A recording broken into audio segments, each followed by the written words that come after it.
It's easy to conclude that the detailed enumeration of realms is the result of an overactive scholastic imagination. It is thus of no practical interest. But to begin to understand the system, we must turn to the subtle and exact psychological insights of Abhidhamma understanding of consciousness and the process governing its occurrence. Shall I read more? Yeah. The key to understanding the Buddhism cosmological scheme lies in the principle of the equivalence of cosmology and psychology. I mean by this that in the traditional understanding, the various realms of existence relate rather closely to certain commonly and not so commonly experienced states of mind. In fact, Buddhist cosmology is at once a map of different realms of existence and a description of all possible experiences. This can be appreciated by considering more fully the Buddhist understanding of the nature of karma. At root, karma, or action, is considered a mental act of intention. It is an aspect of our mental life. It is intention that I call karma. Have formed the intention, one performs acts of By body. speech, and mind. The acts of body and speech are driven by an underlying intention or will. Cetana. Jedana. And they are unwholesome or wholesome because they are motivated by unwholesome or wholesome intentions. Acts of bodies and speech are, in them, the end product of particular kinds of mentality. At the same time, karma can exist as a simple act of will, a forceful mental intention or volition that does not lead to an act of body or speech. All right, yeah. Next one. The nature of bad action is usually illustrated by reference to a list of the 10 courses of unwholesome action, karma, karmapatha, which consist of 3 bodily courses of action: taking life, taking what is not given, and sexual misconduct. 4 vocal courses of action: lying, divisive speech, hurtful speech, frivolous speech. And 3 mental courses of action: covetousness, ill will, and wrong view. Can you continue? Yeah. In the commentarial literature, the notion of a course of action is explained with reference to an actions being performed with full intention and full awareness of what one is doing. Thus, in order for the unwholesome course of action of killing to have occurred, 5 conditions must have been fulfilled. There must have been a living creature. One must know the creature is living. One must intend to kill the creature. One must perform the necessary action. And finally, the creature must actually die. The nature of good action is similarly summed up in terms of the 10 courses of wholesome action, which consist in refraining from the 7 courses of unwholesome bodily and vocal action.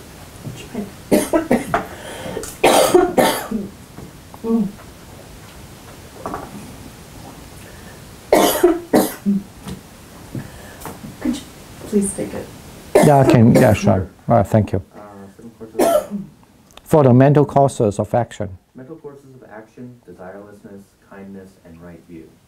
Essentially, the psychological states that motivate the 10 unwholesome courses of action, strong greed, hatred, and delusion, lead to rebirth in the unhappy destinies or descents in a hell realm as a hungry ghost, an animal, or a jealous god. In fact, rather a precise correlation exists here. Dominated by greed, one becomes a hungry ghost, a class of beings ever discontent and anguished because of being unable to satisfy their greed. Dominated by hatred, one enters one of the hell realms, where one suffers terrible pain. Dominated by ignorance, one becomes an animal ruled by the instincts of food and reproduction. On the other hand, The psychological states that give rise to the 10 wholesome forces of action, desirelessness, friendliness, and wisdom, lead to rebirth in the happy realms, as a human being or in one of the 6 realms of gods immediately above the human realm, where beings enjoy increasingly happy and carefree lives. Wholesome action can also be characterized by way of the triad of terms that are often used to sum up the practice of the Buddhist path. Generosity, dana, ethical conduct, sila, and meditation, bhavana. The first 2 essentially embrace conduct already covered by the 10 wholesome courses of action.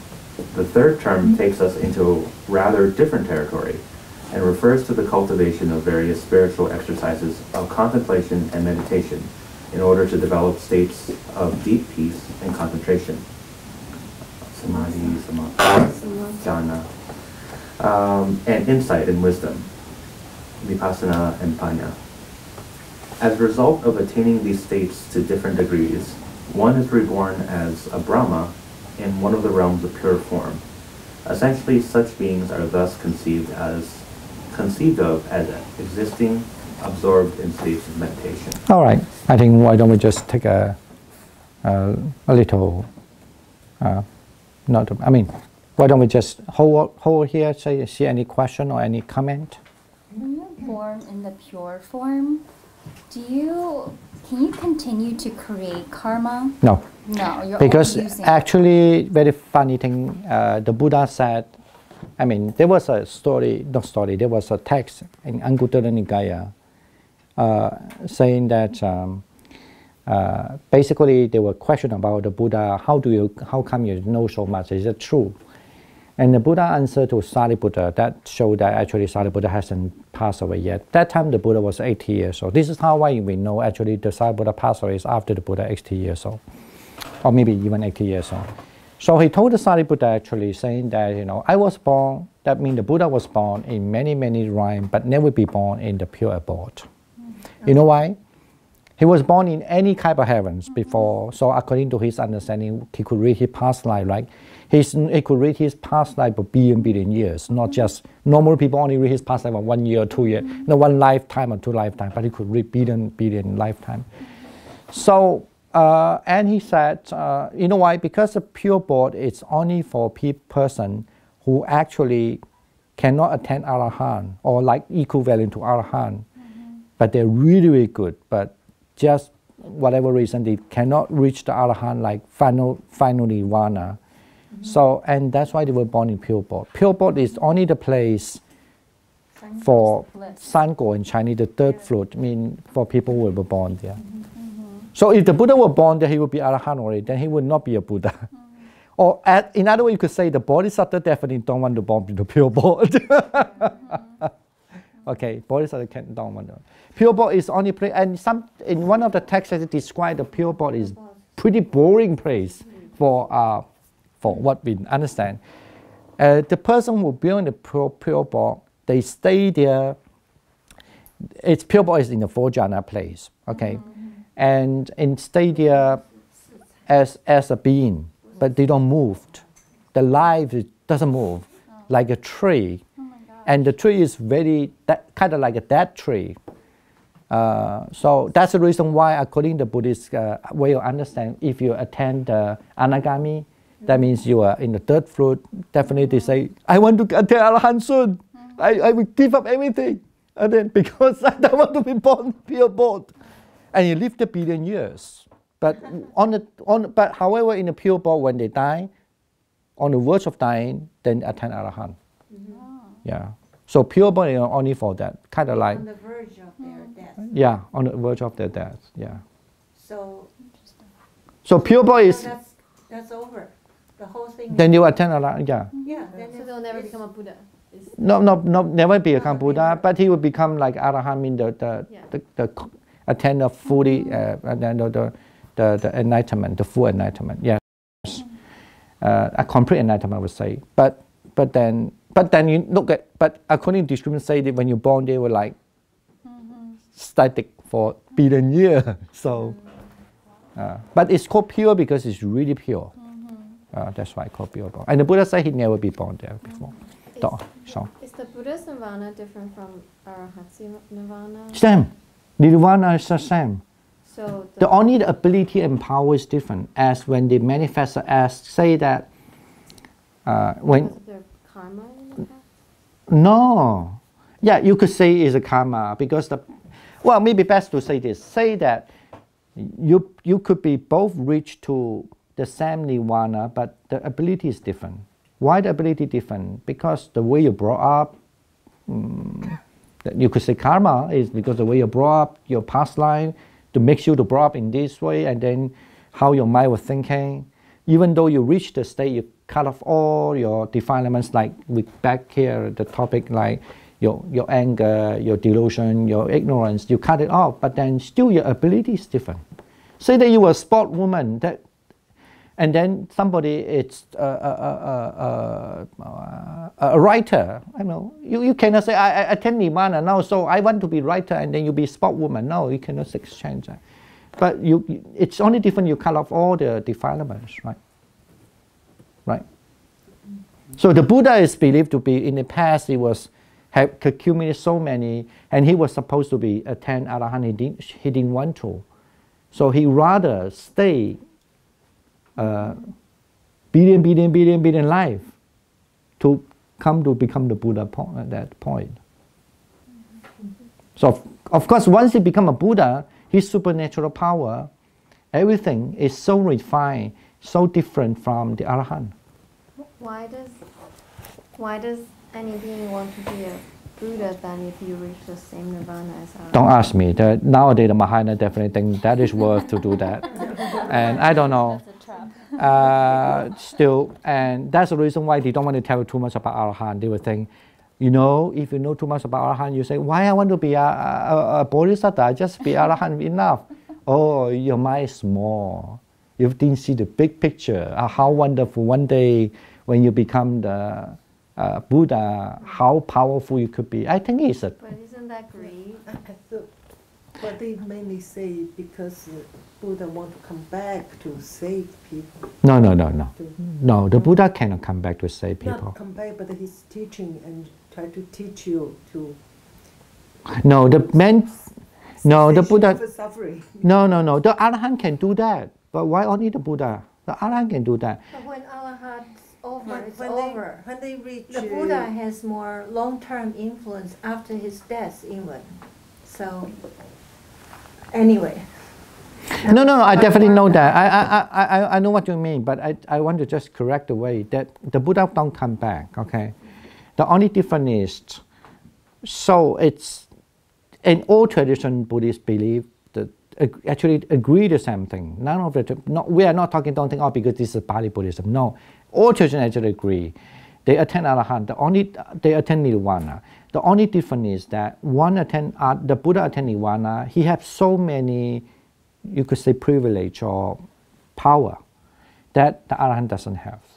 Now, one of very, very good example, just I mentioned, is the one he could see himself, the past life. Some Arahant even don't just see maybe 1 or 2, 3 past life. Some maybe see 10 past life, 200 past life. Like they believe that like the Sariputta, Moggallana, the so-called the Greek Arahant, right?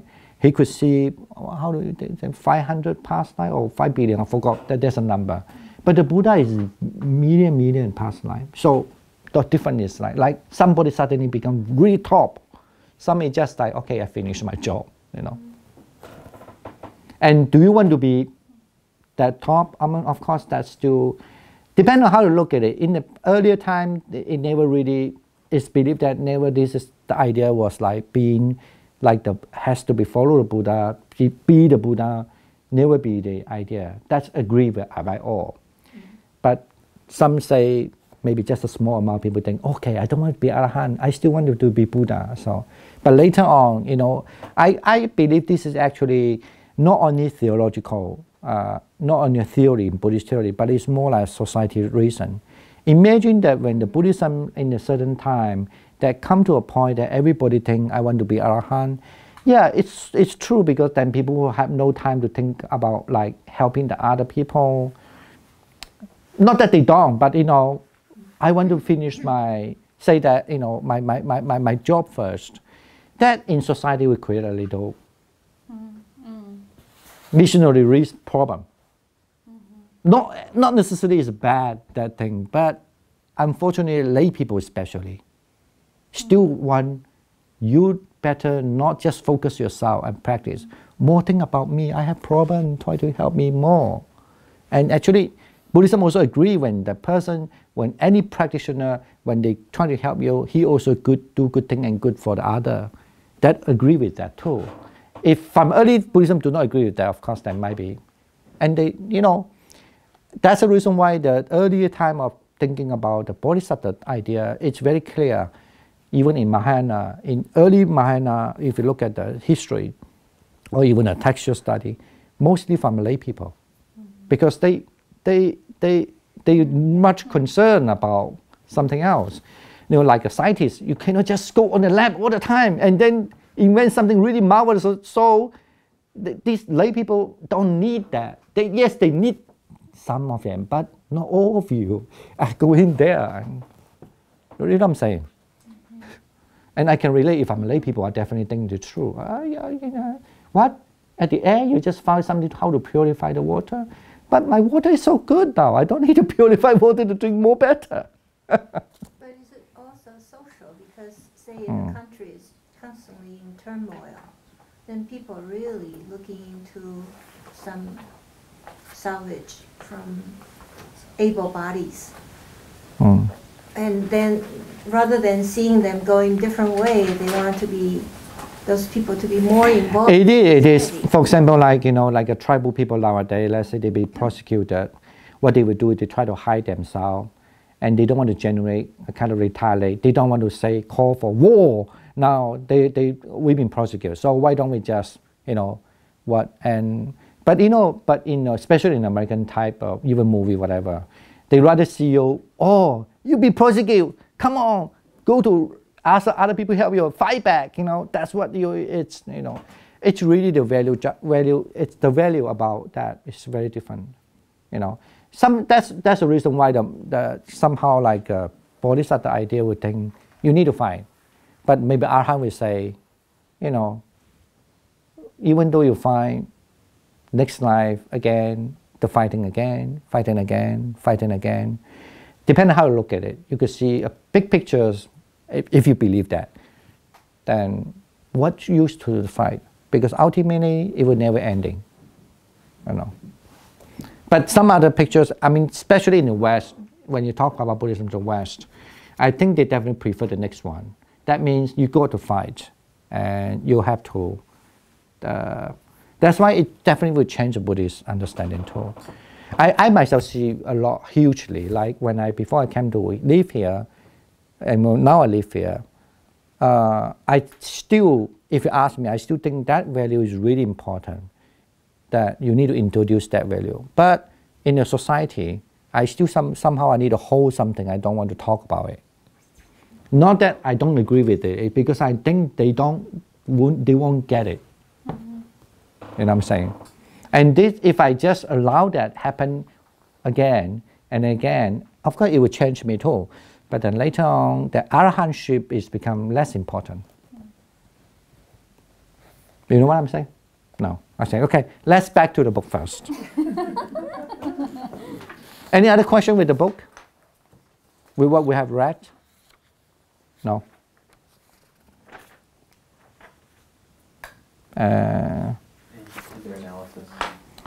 I think we have only very short time. I just want to see. I don't know whether you did go back to read. Otherwise, yeah, I think we should read it because it's not easy. The next paragraph. I mean, it's crucial. I think. So, did we finish in the analysis of consciousness into hierarchy? No. Yeah, no. On the page 121, the second paragraph, in the analysis of consciousness into hierarchy of various classes of Abhidhamma systematization. Yeah, anyone want to read that? Next. Another try. Okay. in their analysis of consciousness into a hierarchy of various classes of the Abhidhamma systemizations further bring out the way in which cosmology is essentially a reflection of psychology and vice versa. The basic structure of this hierarchy of consciousness parallels quite explicitly the basic structure of the cosmos, irrespective of which cosmological realm of being inhabits. Its state of mind might, at different times, be classified as belonging to either the sense sphere, which is Kamavakara, the form sphere, Rupa. You want to help me with? We say Vajra. Okay. Rupa. Okay. Or the formless sphere. Rupa Vajra, yeah. Corresponding to the way in which beings exist, either in the sense world, Kamaloka. the form world, You can read it, Rupa Loka, yeah. or formless world, or Rupa Loka.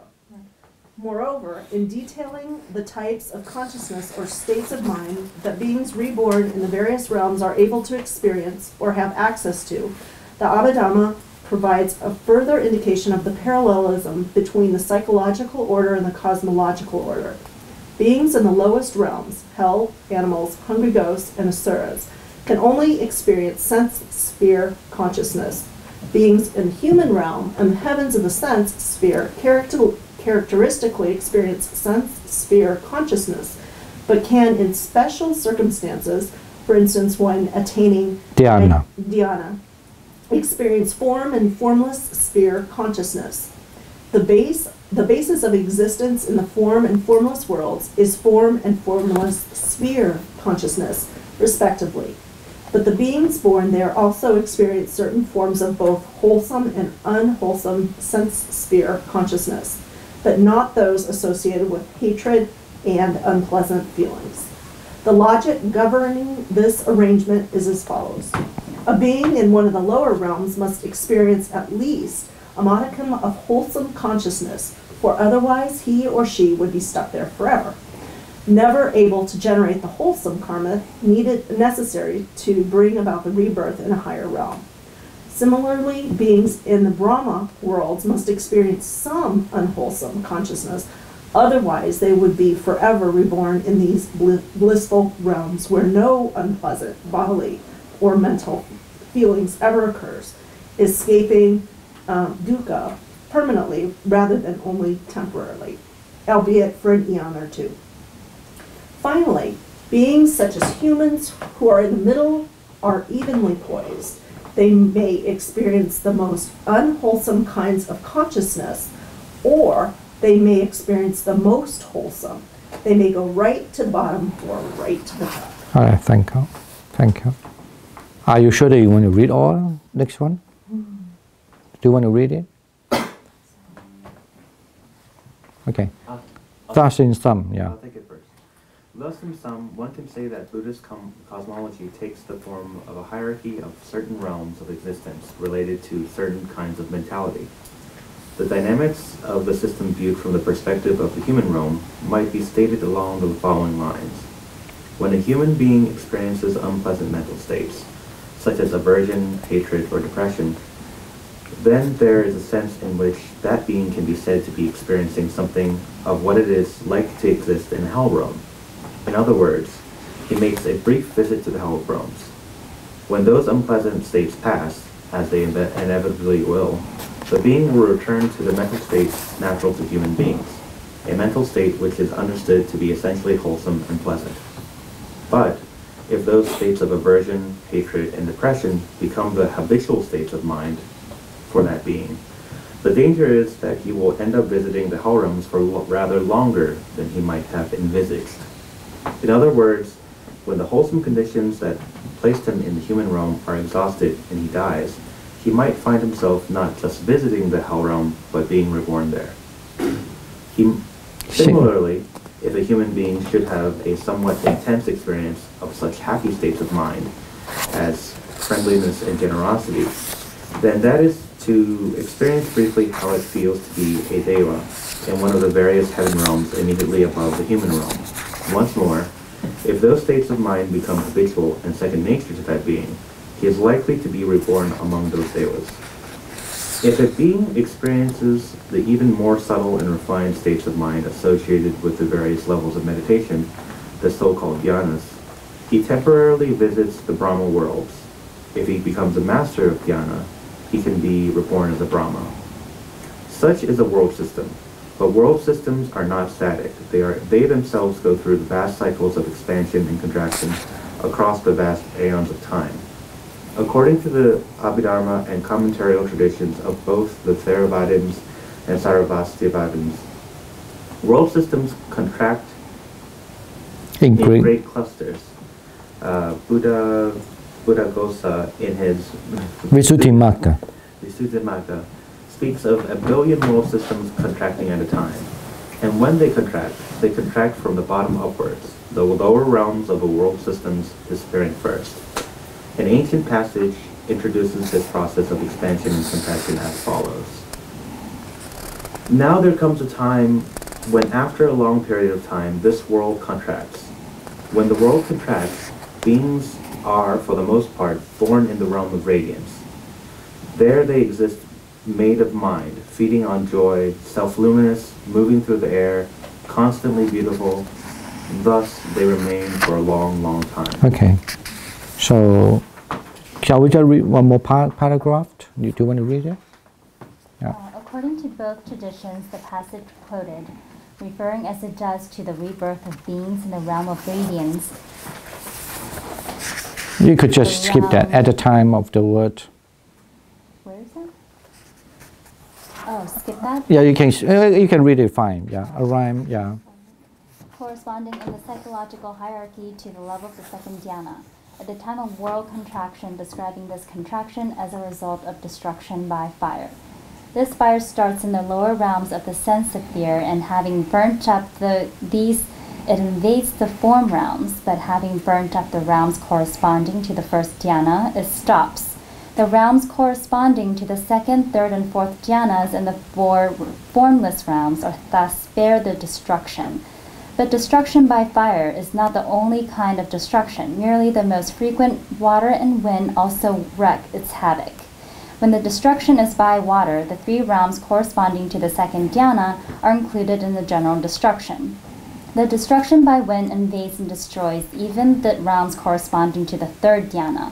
Only the 7 realms corresponding to the fourth dhyana and the 4 formless realms are never subject to this universal destruction. What becomes? Okay, you want to read that? Okay. What becomes of the beings that occupy the lower realms when fire, water, and wind wreak their destruction? They cannot just disappear from the round of rebirth, for the only way to achieve that is to gain awakening as Buddhas and Arahats do. So these beings must go somewhere. Opinions differ as to what precisely happened to them. Some say that all the beings occupy the lower realms should be understood as beings reborn in those higher Brahma worlds that escape the destruction. This is true even of the beings in the lowest hell realms. But rebirth in the Brahma worlds can only be gained as a result of the appropriate karma, namely the achievement of dhyana. Such states of peace and calm are impossible in lower realms, but Buddha Gosa explains that there is no being in a samsara that has not at some time or other performed the karma necessary for rebirth in the happy realms of the sense sphere. Thus, even beings born in hell realms as the result of the severest and wholesome karma will always have the latent good karma that can come to fruition at the time of the pending contraction of the world system. Once reborn in a sense sphere heaven, they subsequently cultivate the dhyana leading to rebirth in the Brahma worlds.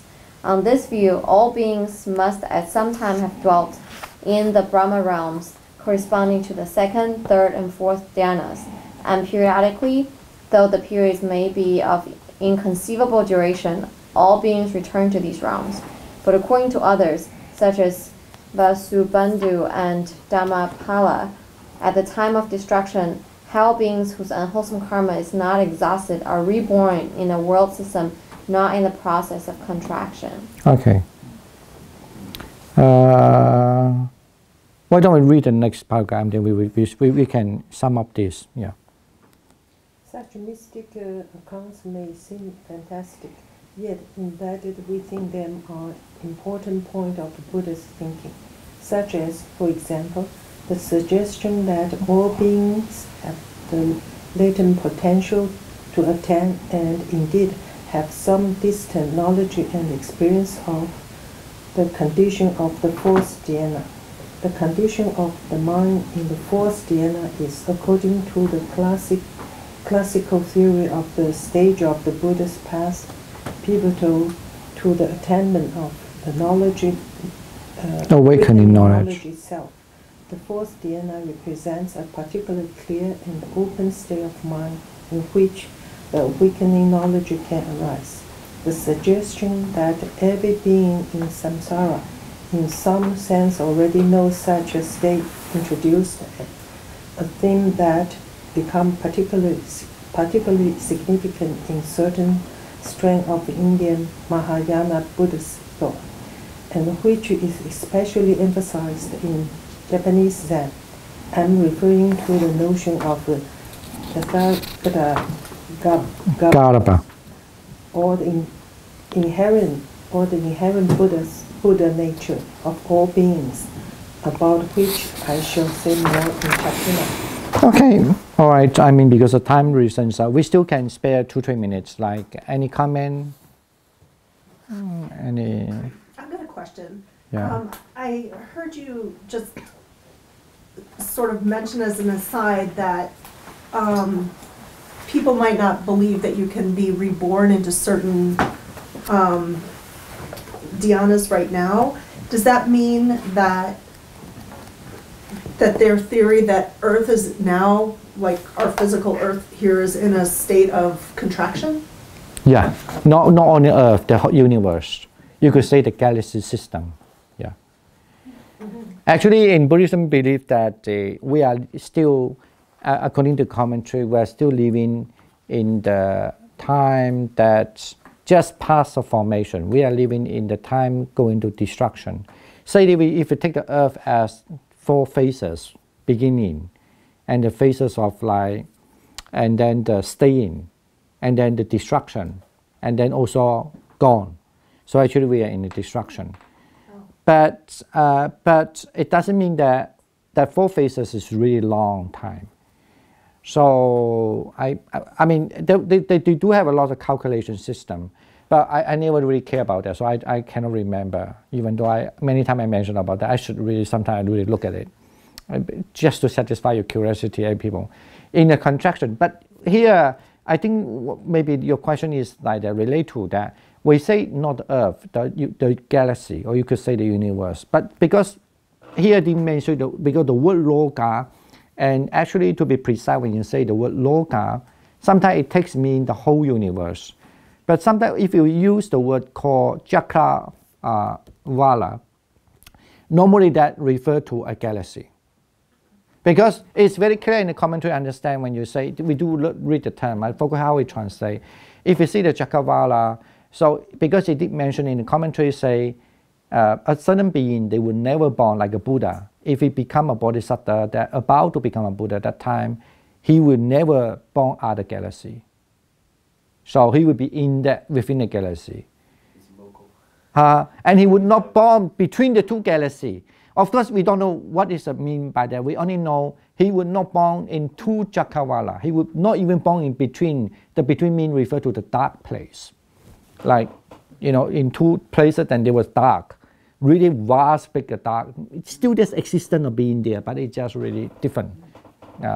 So in Buddhism, then someone who are like that, they don't. So I guess I take that as a galaxy. So it refers to the Earth will be first destroyed by the fire.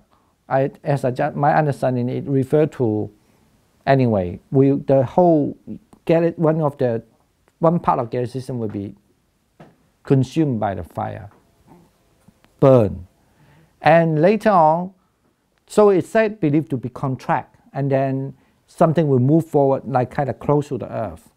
Take Earth as a center. Of course, Earth is not a center, but take that, because we live here, we take that as a center.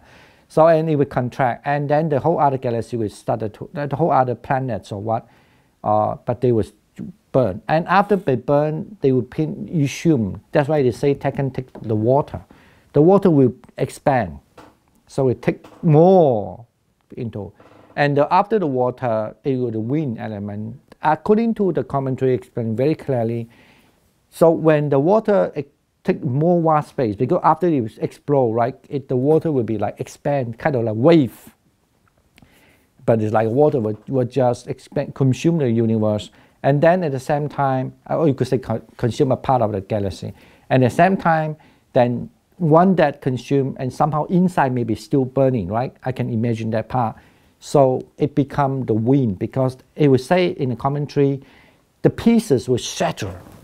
So that's why it go to another planet.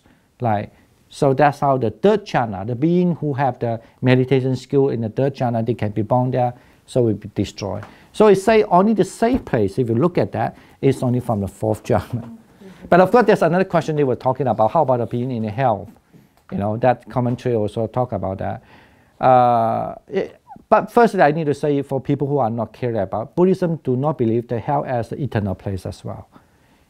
They will punish there, you know, but when the punishment is done, they will be reborn some other place. It's very different. Of course, they may be punished there for a long time as well. But then, you know, the same as the good being, they live there a long time. Okay, that's how the Buddhist universe, cosmos system. Yeah, and yes. Is this space of the fourth jhana? Is that the like really motionless, like really like No. still place? No. They live very peacefully, like very gentle, peacefully. So the ones that, and it's maybe to you a little boring. It's very empty, kind of space, light, no much thing, no flowery, but just pure light, pure, clean.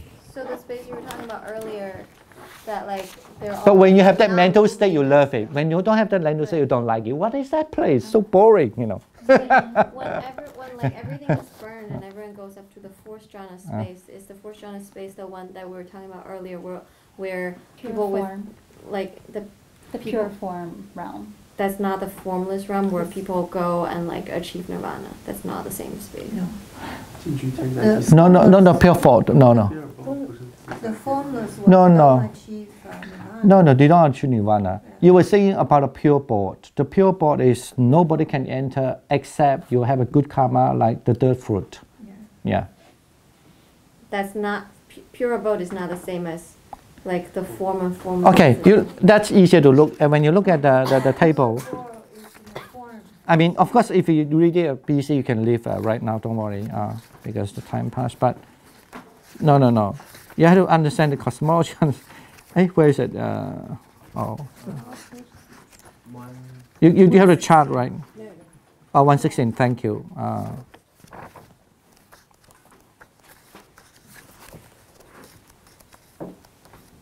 Can you see that? When the word, the pure form, right? You have in the four jhana, you have to look the right side, the four jhana. I mean, when you reach the four jhana, they have this. I will explain this chart maybe more next class. But you look at that. In the four jhana, actually, you have the great reward, heaven. You could say heaven, depending on rhyme. You have the unconscious being rhyme, the durable rhyme, the serene rhyme, the lovely rhyme, the clear side rhyme, and the supreme rhyme. Now, when we say the pure board, mean the clear side, okay? Sudassing. No. Where is it?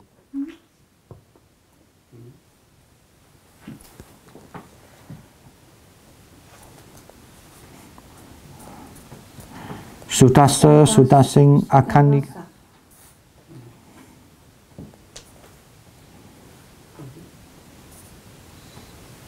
No, the pure bowl is called, is it called Sudassing? Sudavasa. But we don't have a Sudavasa, it's only Sudassa here. Anyway, no, Sudavasa, the pure boat. Oh, I see. Ordinary fourth jhana versus, like, it's like a lower pure abode, not the higher one, right? Transcendental. So like when everything is burned and there's only fourth jhana sphere space left, they will be in the ordinary fourth jhana space, not in the higher fourth jhana space. So they're not just all attaining nirvana. Okay, I got it. Okay.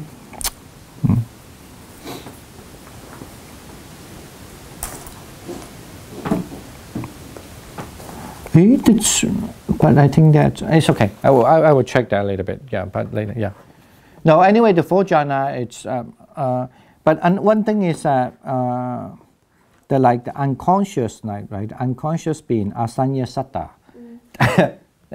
For example, like if you talk about Hinduism, even Hinduism, especially early Hinduism, because later on Buddhism maybe copy something from Buddhism, but that.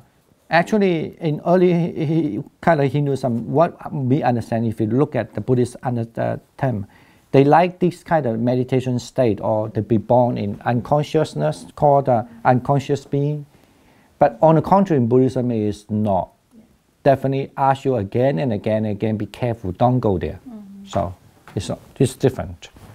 So. Yeah. It's, for example, like Indian even meditation state. They like to think that you meditate and then you don't have any feeling for 1 day, 2 day, 3 day, 4 day, even for long time. But in Buddhism, is on the contrary, it never teach you that, and also warn you all the time, don't go that side. So that's very different. And you believe that once you be born, once you are having the habit of that, you love that because you love it. Like kind of like you can sleep for a long time, right?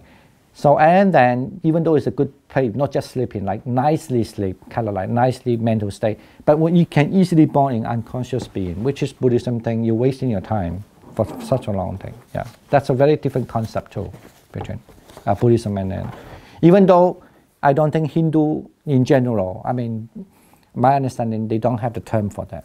But Buddhism are very clear of every state. So how that will become a karma for you to be born in that kind of state. Okay, I guess thanks for you all coming and all the questions. And we do have a lot. We spent more than 20 minutes talk about karma just now. So that's why the reading will be slow.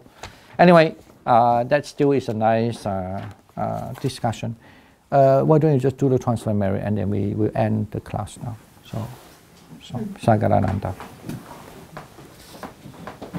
Akasatha Jabumata Dewanaka Mahitika Punyanta Numotitwa Chirang Rakam to Desanam, Chirang Rakam to Sasana, Chirang Rakam to Lam Rang. D. Okay, sadhu, sadhu, sadhu, sadhu, sadhu. All right, thank you.